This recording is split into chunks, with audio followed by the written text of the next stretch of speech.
शंकर के पास बहुत समय से एक बहुत ही भली अच्छी गाय थी जिसका नाम मधु था। मधु ने काफी सालों तक शंकर को भर भर के दूध दिया। जब वो बहुत गरीब हुआ करता था तब से मधु उसके पास थी और मधु की वजह से शंकर की गरीबी दूर हुई। उसका दूध इतना टेस्टी और मीठा दूध था कि सारे गांव वाले उसी के घर से दूध ले जाना पसंद करते थे। लेकिन अब समय ऐसा आ गया था कि मधु ना तो बच्चे दे सकती थी और ना दूध। वो बूढ़ी हो चुकी थी। लेकिन मधु की ही जनी हुई दो बेटियां चांदनी और रोशनी शंकर के घर में थीं। दोनों गायें अब शंकर का घर चला रही थी। अच्छा खासा दूध देती थी दोनों। इस बात से मधु को गर्व भी होता था कि उसकी बेटियां उसकी जगह दूध दे रही हैं। चांदनी, आज तो तुमने बहुत दूध दिया बहन। मुझे लग रहा है तुमने आज ज्यादा ही चारा खा लिया था। हाँ दीदी, आज मैंने कुछ ज्यादा ही खा लिया था। भूखी इतनी तेज थी आज कि खाते खाते पता ही नहीं चला। मेरी बच्चियों, मुझे इस बात का गर्व है कि मैं मालिक को दूध नहीं दे सकती। अब बूढ़ी हो गई हूँ, पर तुम दोनों मेरा अंश, मेरा नाम रोशन कर रही हो। मालिक को इतना दूध देके उनका घर चला रही हो। मैं तो किसी काम की नहीं रही अब। ऐसा ना कहो माँ, जितना तुमने मालिक के लिए किया है उतना तो हम दोनों भी मिलके नहीं कर सकती। और जो मालिक मेरे लिए कर रहे हैं, हालांकि मालिक को मुझसे कोई फायदा नहीं हो रहा, मुफ्त का पाल रहे हैं मुझे। उनकी जगह कोई दूसरा होता तो मुझे कब का कसाई को बेच चुका होता। पर मालिक मुझे कितना प्यार करते हैं, अब भी मेरी कितनी देखभाल करते हैं। शंकर जितना प्यार चांदनी और रोशनी को करता था उतना ही वो मधु को भी करता था। उसको अपने पुराने दिन याद थे जब उसकी बहुत खस्ता हालत थी। उसको मधु के किए का बहुत एहसास था। मधु ने उसके बाद चांदनी और रोशनी को जन्म दिया। मधु की दोनों बेटियां अब अपनी माँ का फर्ज निभाती हैं और मालिक को वो भी मधु की तरह खूब सारा दूध देती हैं। शंकर सुबह सुबह दोनों गायों से दूध लेता और अपने ऑटो में दूध डाल के शहर ले जाके बेच देता। विधि, ओ विधि। हाँ जी, कहिए। मैं जा रहा हूँ दूध लेकर शहर। शायद आज मुझे आने में थोड़ी देर हो जाए। तुम ऐसा करना, चारा काट के रख देना, फिर घर आके मैं खुद ही चारा ले आऊंगा। ठीक है। शंकर दूध निकाल के ऑटो में डाल के ले जाता है और विधि चारा काटने चली जाती है। थक गई। चारा तो मैंने काट दिया। अब ऐसा करती हूँ, चारा खुद ही घर ले जाती हूँ। पता नहीं शाम को वो कब आएंगे थके हुए। विधि चारा सर पे उठा के खुद ही घर ले जाने लगी। थोड़ा भारी होने की वजह से चारा एक जगह सर से गिर जाता है। ओहो, ये घास तो सारी गिर गई। अब फिर से समेटनी पड़ेगी। नमस्ते विधि बहन। दूंगा, मैं भी आपके और भाई साहब के बारे में ही सोचकर बोल रहा हूँ, नहीं तो सारी उम्र पालते रहोगे मुफ्त में। ठीक है भाई साहब, मैं उनसे बात करके बताती हूँ। विधि चारा सर पे बांध के घर चली जाती है, पर उस व्यापारी की बात उसे कहीं न कहीं सही लग जाती है। शाम को जब शंकर घर आता है तो विधि उससे मधु को बेचने की बात करती है। विधि, तुम पागल हो गई हो क्या? तुमने ये बात सोची भी कैसे? किसने तुम्हारे दिमाग में ये बात घुसा दी और तुम उसी के कहने पर चल रही हो? उसका क्या है, यहाँ से सस्ते भाव में ले जाएगा, आगे डबल में बेचेगा। ये व्यापारी ऐसे ही होते हैं। तो कौन तुम्हें इसका लाख रुपए देगा? मुफ्त का खिलाने से अच्छा है 7,000 तो आ जाएंगे ना। कैसी बातें कर रही हो तुम? भूल गई, आज हम जो कुछ भी है मधु की वजह से ही है और चांदनी और रोशनी भी उसी की देन है। ओहो मेरे दयालु पति, तुम भी ना जैसा मैं कहती हूँ वैसा ही करो। वैसे भी उससे हमें कोई फायदा नहीं हो रहा है। अच्छा, कल को मैं भी किसी वजह से अगर काम ना कर पाऊँ, बीमार रहने लगूं, तो तुम मुझे भी घर से निकालने की बात करोगी? बस मैंने कह दिया, मधु यहीं रहेगी हमेशा मेरे साथ, मेरे घर में। वो इस घर के लिए बहुत शुभ है। ठीक है, अगर ऐसी बात है तो मैं भी देखती हूँ कैसे नहीं जाएगी आपकी बूढ़ी गाय इस घर से। दिन रात विधि अपने पति के साथ जिद करती है मधु को बेचने की। फिर एक दिन शंकर बीवी के आगे मजबूर हो जाता है और उसे बीवी की बात माननी ही पड़ती है। अगले ही दिन विधि उस व्यापारी को घर बुला लेती है। चांदनी, देख तो जरा, ये कौन आया है हमारे घर पे? हाँ दीदी, और इसके हाथ में तो रस्सी भी है। कहीं मालिक ने हम में से किसी को बेचने के लिए व्यापारी तो नहीं बुलाया है? नहीं मेरी बच्चियों, ऐसा ना सोचो। मालिक और मालकिन बहुत अच्छे हैं, उन पे खामखा शक ना करो। मैं उन्हें बरसों से जानती हूँ, वो हम में से किसी को भी बेच नहीं सकते। हाँ माँ, तुम सही कह रही हो। शायद भगवान न करे ऐसा दिन कभी आए जिस दिन हमें एक दूसरे से अलग होना पड़े। हम तो मर ही जाएंगे। व्यापारी शंकर की पत्नी को मधु के बदले 7,000 रुपए देता है। अरे वाह, बड़े दिनों बाद इतनी बड़ी रकम हाथ आई है। लेकिन शंकर इस बात से बहुत दुखी था। उसे बहुत बुरा लग रहा था कि ये कैसी औरत है, चंद पैसे के लिए घर की लक्ष्मी को ही बेच रही है। थोड़ी देर बाद शंकर मधु के पास आता है और उसके सर पे हाथ फेरता है।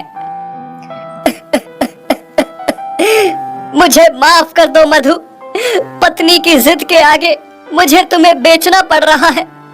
उसे लगता है कि तुम अब बूढ़ी हो गई हो, हमारे किसी काम की नहीं हो। अब हो सके तो मुझे माफ कर देना।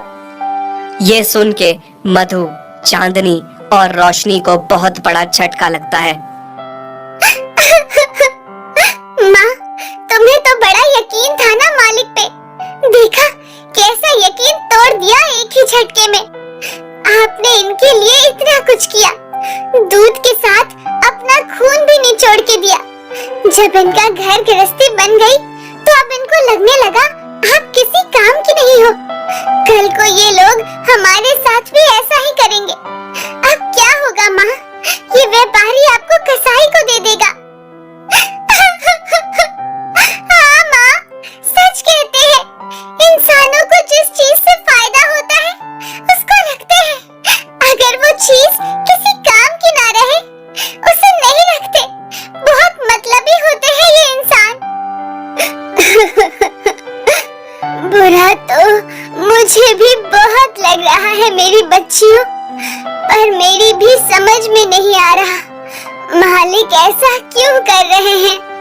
तभी व्यापारी मधु को रस्सी से बांध के वहाँ से ले जाने लगता है। चांदनी और रोशनी बहुत रोती हैं।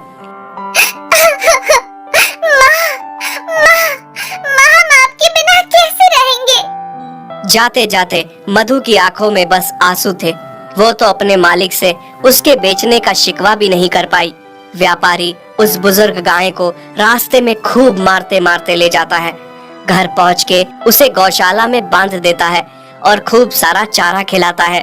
लेकिन मधु को पता था कि उसे खूब खिलाएगा पिलाएगा, फिर कसाई को उसे बेच के मोटी रकम हासिल करेगा। फिर थोड़ी देर में कसाई व्यापारी से मिलने आता है। व्यापारी उसे कहता है कि कुछ दिनों में आके उसे ले जाए। नहीं, नहीं, ये व्यापारी तो मुझे कसाई को सौंप रहे हैं। मुझे नहीं मरना। मालिक, आपने ऐसा क्यों किया? मेरी क्या गलती थी? हाँ, मुझे इतनी जल्दी हार नहीं माननी चाहिए। मुझे वापस मालिक और अपनी बच्चियों के पास जाना होगा। न जाने मेरी बच्चियों का मेरे बिना क्या हाल है। उधर चांदनी और रोशनी का अपनी माँ के बिना बहुत बुरा हाल था। फिर रात में जैसे तैसे गले का खूंटा तोड़ के मधु भागती हुई घर पहुँच जाती है। चांदनी और रोशनी को जैसे ही अपनी माँ दिखती है, उनके लिए मानो सवेरा हो जाता है। मधु अपनी दोनों बच्चियों को गले से लगाती है। माँ, आप आ गई। अब हमें छोड़ के कभी मत जाना, हम आपके बिना मर जाएंगे माँ। हाँ मेरी बच्चियों, मैं अब कभी भी नहीं जाने वाली हूँ। सुबह जब शंकर दूध निकालने गौशाला में आता है और वहाँ वो मधु को देखता है तो बहुत खुश हो जाता है। उसके सर पे हाथ फेर के प्यार देता है। विधि, विधि देखो तो कौन आया है। अरे क्यों चिल्ला रहे हैं आप? कौन आया है? हाँ, ये मधु, ये वापस कैसे आ गई? देखा, मैं ना कहता था मधु हमें बहुत प्यार करती है, उसको हमें नहीं बेचना चाहिए। तुम चुप रहो जी, चिल्ला के तो ऐसे बुला रहे थे जैसे पता नहीं क्या हो गया। इस बूढ़ी बेकार गाय को मुफ्त का खाने की आदत हो गई है। मैं कहती हूँ जल्दी इस व्यापारी को बुलाओ, उससे पैसे लिए हैं, यहाँ आके इसे ले जाए। शंकर मजबूर होकर फिर से उसी व्यापारी को बुलाता है मधु को ले जाने के लिए। भाई साहब, इस बार इस गाय को मोटी रस्सी से बांध के ले जाना ताकि दोबारा लौट के ना आए। माँ, ये फिर से आपको भेजने की तैयारी में है। कोई बात नहीं बेटी, मालिक ने अगर मेरे लिए यही सोचा है तो यही सही। इस बार मैं लौट के नहीं आऊंगी, बस मेरे जाने के बाद तुम दोनों अपना ख्याल रखना। नहीं माँ, ऐसा ना कहो। व्यापारी मधु को फिर से ले जाता है, पर इस बार मधु जाने में कोई जिद नहीं करती, क्योंकि उसे पता था उसकी जिद करने का कोई फायदा नहीं। वो अगर फिर से लौट आई तो मालकिन उसे फिर से भिजवा देगी। इधर चांदनी और रोशनी का रो रो के बुरा हाल था। दोनों ने माँ की याद में खाना पीना छोड़ दिया था। दोनों बीमार हो गई थी, दूध देना छोड़ दिया था। देखिए ना जी, किसकी नजर लग गई हमारे घर को। चांदनी और रोशनी कितनी बीमार हैं। खाना पीना छोड़ दिया है दोनों ने। इतना अच्छा कारोबार हमारा बंद हो गया है। ये और कुछ नहीं, मधु का फिटकार लगा है हमें। बोझ थी ना वो तुम्हारे लिए, जबरदस्ती उसे बेच दिया। जिसने शुरू से हमारा साथ दिया, बाद में जब वो तुम्हारे किसी काम न आने लगी तो उसे बेच दिया। खुद गर्ज औरत, इनको भी इनकी माँ से अलग कर दिया। ये तो होना ही था, मुझे अपने साथ पाप का भागीदार बना दिया तुमने। आप सही कह रहे हैं जी, बहुत बड़ी गलती हो गई है मुझसे। मैं आपके आगे हाथ जोड़ती हूँ। आप उस व्यापारी के पैसे लौटा दीजिए और मधु को घर ले आइए। अगले दिन जब शंकर और विधि मधु को लेने व्यापारी के घर जाते हैं तो वहाँ वो देखते हैं कि व्यापारी ने मधु को कसाई को बेच दिया है और कसाई मधु को ले जा रहा है। अरे कौन हो तुम और मेरी मधु को कहाँ ले जा रहे हो? कहाँ ले जा रहा हूँ मतलब? मैंने इसे खरीदा है, वो भी डबल भाव में। मैं तुम्हें इसके भी डबल पैसे दूंगा। मेरी गाय मुझे वापस कर दो। ठीक है, ले लो, मुझे तो पैसे से मतलब है, पर इस बूढ़ी गाय में रखा क्या है? वो तुमसे मतलब नहीं है। तुम बस पैसे लो और हमारी गाय को वापस करो। शंकर और मधु कसाई को पैसे देते हैं और मधु को वापस ले आते हैं। मधु, मुझे माफ कर दो। मैं कितनी गलत थी। मैंने तुम्हारे साथ कितना गलत किया। मेरी वजह से आज तुम्हारे साथ वो कसाई न जाने क्या कर लेता। हाँ मधु, अब जो भी हो जाए, मैं तुम्हें कभी खुद से अलग नहीं करूँगा। जब चांदनी और रोशनी अपनी माँ को वापस पाती है तो बहुत खुश हो जाती है और दोनों अपनी माँ के गले लग जाती हैं। राम जी के पास एक गाय थी जिसका नाम चांदनी था और एक बैल था जिसका नाम चांद था। चांदनी बहुत जल्द एक बच्चा देने वाली थी। राम जी अपनी गाय और बैल से बहुत ही प्यार करता था। चांदनी और चांद एक दूसरे से बहुत प्यार करते थे। चांद तो मानो पति की तरह चांदनी का ख्याल रखता था। एक दिन राम जी अपनी पत्नी लक्ष्मी से कहता है, लक्ष्मी, ओ लक्ष्मी, अब जल्द ही हमारे भाग खुलने वाले हैं। बहुत जल्द चांदनी को बच्चा होने वाला है। उसके बाद चांदनी खूब सारा दूध देगी। उस दूध को बेचने मैं शहर जाऊंगा। हम खूब सारे पैसे कमाएंगे। हाँ जी, आप सही कह रहे हैं। फिर कुछ दिन बाद चांदनी एक छोटे से बछड़े को जन्म देती है। राम जी और लक्ष्मी बहुत खुश हो जाते हैं। कुछ ही दिनों में राम जी की अच्छी खासी कमाई चलने लगती है। चांदनी जो भी दूध देती थी, राम जी उसे सुबह शहर जाकर बेचता था। फिर एक दिन राम जी दूध बेच के शहर से घर लौटा। तभी पीछे से एक आदमी राम जी को आवाज लगाता है, राम जी भाई सुनिए तो। हाँ बोलो, क्या बात है भाई? भाई, मैं यहाँ से गुजर रहा था तभी मेरी नजर तुम्हारे बैल पर पड़ी। तुम्हारा बैल मुझे बहुत अच्छा लगा। मैं बैलों का व्यापारी हूँ। मैंने देखा तुम्हारे पास तो एक ही बैल है। तुम एक बैल का क्या करोगे? मैं तुम्हें इसके अच्छे दाम दूंगा। अगर तुम चाहो तो मुझे बेच दो। नहीं नहीं भाई, मुझे अपने बैल से बहुत प्यार है। उसके यहाँ रहने से मेरा कोई नुकसान नहीं है। मैं उसे नहीं बेचना चाहता। ठीक है भाई, कोई जबरदस्ती नहीं है, पर तुम जब भी इस बैल को बेचना चाहो तो मुझे ही बेचना। फिर वो आदमी वहाँ से चला जाता है। पीछे खड़ी लक्ष्मी सारी बातें सुनती है और रात को खाना खाते समय राम जी से कहती है, आपने उस आदमी को बैल बेचने से मना क्यों किया जी? तो तुम क्या चाहती हो, मैं चांद को बेच दूं? जानती हो ना, जब हमारे पास कोई नहीं था तो हमें छोटा सा चांद रास्ते में मिला था, और फिर जब से हम उसे घर लाए हैं तो मानो हमारी किस्मत ही बदल गई। उफ, आप कितना दिल से सोचते हैं जी। ऐसा कुछ नहीं है, और अगर कुछ ऐसा है भी तो क्या? सारी उम्र उस बैल को मुफ्त में पालते रहना है क्या? उसका तो हमें कुछ फायदा भी नहीं है। उफ, सेठ कितना अच्छा दाम दे रहा था। मैं कह देती हूँ, आप कल ही सेठ से बात करिए और इस चांद को बेच दीजिए। राम जी चांद से बहुत प्यार करता था। वो उसे बेचना नहीं चाहता था। पत्नी के दबाव में आके चांद को सेठ को बेचना पड़ता है। अगले दिन सेठ बैल को लेने आता है। सेठ चांद को ले जाने के लिए रस्सी खोलता है। तभी चांदनी चांद से कहती है, ये कौन है? और चांद, तुम्हारी रस्सी क्यों खोल रहा है? मुझे तो ऐसा लग रहा है मालिक ने मुझे बेच दिया है। ये मेरा नया मालिक है। नहीं नहीं चांद, ऐसा मत कहो।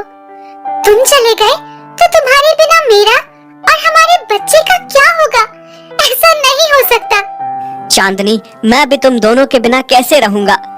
पर मालिक ने ऐसा क्यों किया? हाँ, शायद मैं उनके अब किसी काम का नहीं रहा हूँ, इसलिए मुझे बेच दिया। फिर सेठ रस्सी खोल के चांद को वहाँ से ले जाने लगता है। ये सब देख के राम जी को बहुत दुख हो रहा था। चांद पीछे मुड़ मुड़ के चांदनी और अपने बच्चों की ओर देख रहा था। चांदनी का भी रो रो कर बुरा हाल था। वहीं दूसरी ओर लक्ष्मी खुश थी कि चांद को बेच के अच्छा दाम मिला। रास्ते में चांद को सेठ ने खूब मारा। घर पहुंचने में पूरा दिन लग गया। चांद को बहुत बड़ी गौशाला में बांध दिया गया, जहां और भी बहुत सारे बैल थे और खाने को सूखी घास दी गई। चांद का उस अनजानी जगह पर बिल्कुल भी मन नहीं लग रहा था। उसने वो सूखी घास नहीं खाई और पूरी रात वहां से भागने की योजना बनाने लगा। वहीं दूसरी तरफ चांदनी ने भी चारा नहीं खाया। वो भूखी प्यासी ही थी। चांद जिस रस्सी से बंधा था उसे उसने खींचकर तोड़ दिया। अगले दिन जब चांदनी ने देखा तो चांद उसके सामने था। चांदनी को अपनी आंखों पर यकीन नहीं हो रहा था कि चांद लौट आया था। अब मैं तुम्हें छोड़कर नहीं जाऊंगा। सच? तभी राम जी बाहर आकर देखता है चांद लौट आया है। उसे अपनी आंखों पर यकीन नहीं हो रहा था। लक्ष्मी, अरे ओ लक्ष्मी, देखो तो कौन आया है। कौन आया है? देखो, चांद लौट आया है। अब मैं उसे जाने नहीं दूंगा। तुम क्या इसके लौटने पे खुश हो रहे हो? सेठ को बुलाओ, इसको यहाँ से ले जाए। हाँ, इस बैल को फ्री का खाना खाने की आदत है, तभी वापस आ गया है। अगले दिन सेठ फिर से चांद को ले जाने आता है। ये फिर से आ गया। नहीं नहीं, मैं नहीं जाऊंगा। हे भगवान, मालिक, ऐसा क्यों कर रहे हैं? क्यों हमें अलग कर रहे हैं? सेठ चांद को फिर से ले जाने लगता है। इस बार वो उसे मारता नहीं है। घर पहुंच के उसे गौशाला में बांध देता है। उसे फिर से सूखी घास खिलाई जाती है। चांद को इस बार एक मोटी रस्सी से बांध दिया जाता है ताकि वो भाग न सके, पर फिर भी वो वहाँ से भागने के बारे में सोचना नहीं छोड़ता। इस बार भागूंगा तो चांदनी और अपने बच्चों को लेकर कहीं दूर जाऊंगा ताकि फिर से हमें कोई अलग ना कर सके। वही दूसरी ओर चांदनी चांद के बिना बहुत उदास थी। उसके लिए चांद के बिना रहना एक एक दिन मुश्किल हो रहा था। उसने खाना पीना छोड़ दिया था। ये देखकर राम जी और लक्ष्मी बहुत दुखी हो रहे थे। देखिए ना जी, हमारी लक्ष्मी को अचानक से क्या हो गया है? अच्छी भली थी, अचानक से इतनी बीमार कैसे हो गई? ये सब तुम्हारे कारण हुआ है। तुम्हारे साथ मैं भी इस पाप का भागीदार बन गया हूँ। हाँ? मेरे कारण? मैंने क्या किया? क्या तुम अंधी हो गई हो? तुम्हें दिखता नहीं है चांद और चांदनी का प्यार, वो दोनों एक दूसरे से कितना प्यार करते हैं। चांदनी का बच्चे का बाप भी चांद ही है। तभी चांद भाग भाग कर अपने परिवार के पास लौट आता है और हमने किसी के परिवार को तोड़ा है, इसका पाप तो हमें जरूर लगेगा। आप सही कह रहे हैं जी, मुझसे बहुत बड़ी भूल हो गई। पैसों के लालच में मैंने ये क्या कर दिया। आप कल ही जाकर सेठ को उसके पैसे वापस कर दीजिए और चांद को घर ले आइए। उधर चांद पूरी रात रस्सी को तोड़ने में लगा रहता है। आखिरकार उसकी मेहनत रंग लाई। वो उस मोटी रस्सी को तोड़ने में कामयाब हो ही जाता है और रात में वहाँ से भाग जाता है। रात के अंधेरे में वो रास्ता भटक जाता है और चलते चलते बहुत थक जाता है। ऊपर से भूख और प्यास से बहुत बुरा हाल था। फिर चांद को एक जगह हरी घास का खेत दिखता है। चांद उस खेत में घुस जाता है और घास खाने लगता है। तभी कुछ लोग उसे घेर लेते हैं और पकड़ के एक छोटी सी अंधेरी गौशाला में बांध देते हैं। यहाँ पहले से बहुत दुर्बल पड़े हुए डरे जानवर थे। राम जी अगले दिन सेठ के पास चांद को लेने के लिए पहुँचता है, पर सेठ से उसे पता चलता है कि चांद फिर से भाग गया। राम जी आके अपनी पत्नी को बताता है। दोनों चांद के लिए बहुत चिंतित होते हैं। हमारा चांद कहाँ गया होगा? अभी तक तो वो घर पहुँच जाता, पर उसका कोई अता पता ही नहीं है। कहाँ गया होगा वो भूखा प्यासा? आप सही कह रहे हैं जी, पर आप चिंता मत करिए, सब ठीक हो जाएगा। वहीं दूसरी तरफ चांद का उस कैद में दम घुट रहा था। वो सोच रहा था भगवान ने उसकी कितनी बुरी किस्मत लिखी है और कितना और दुख देखना बाकी है। मुझे तो लग रहा है कि मैं अब मर जाऊंगा। नहीं नहीं, इतनी तकलीफ उठाने के बाद अब मैं हार नहीं मानूंगा। मुझे कुछ भी करके अपने बच्चों और चांदनी के पास पहुंचना है, बस। तभी चांद दीवार को तोड़ने की सोचता है, क्योंकि दीवार कच्ची थी। उसने सींग मार मार कर दीवार तोड़ दी, लेकिन तभी वह गौशाला का मालिक आ जाता है और चांद को बहुत मारता है। चांद को इतना मारा जाता है कि वो जमीन पर गिर जाता है। अब मैं तुम्हें और अपने बच्चों को लेकर कहीं दूर चला जाऊंगा, जहाँ हमें कोई अलग न कर सके, कोई हम पे अपना हक न जता सके। तभी लक्ष्मी चांद को वापस पाकर खुश होकर कहती है, चांद तू आ गया, मुझे यकीन था तू जरूर आएगा। अजी सुनते हो, देखो तो कौन आया है। कौन आया है? हमारा चांद वापस लौट आया है। क्या चांद आ गया? तभी राम जी रोते रोते उसके सर पे हाथ फेरता है और कहता है, मुझे माफ कर दो चांद, मैं तुम दोनों का गुनहगार हूँ। मुझे कोई हक नहीं बनता कि किसी के परिवार को तोड़ूं, और मैंने ये पाप किया। मुझे बहुत पहले ही ये सब नहीं करना चाहिए था। अब मैं तुम्हें कहीं नहीं बेचूंगा चांद, हम सब साथ रहेंगे। चांदनी, मुझे लग रहा है कि मालिक और मालकिन अब समझ गए हैं। अब वो दोबारा ऐसा नहीं करेंगे। अब हमें भी इनको मौका देना चाहिए। हाँ, तुम सही कह रहे हो। और वैसे भी गलती भी तो इंसानों से ही होती है, और अंत भला तो सब भला। और फिर सब खुशी से रहने लगते हैं।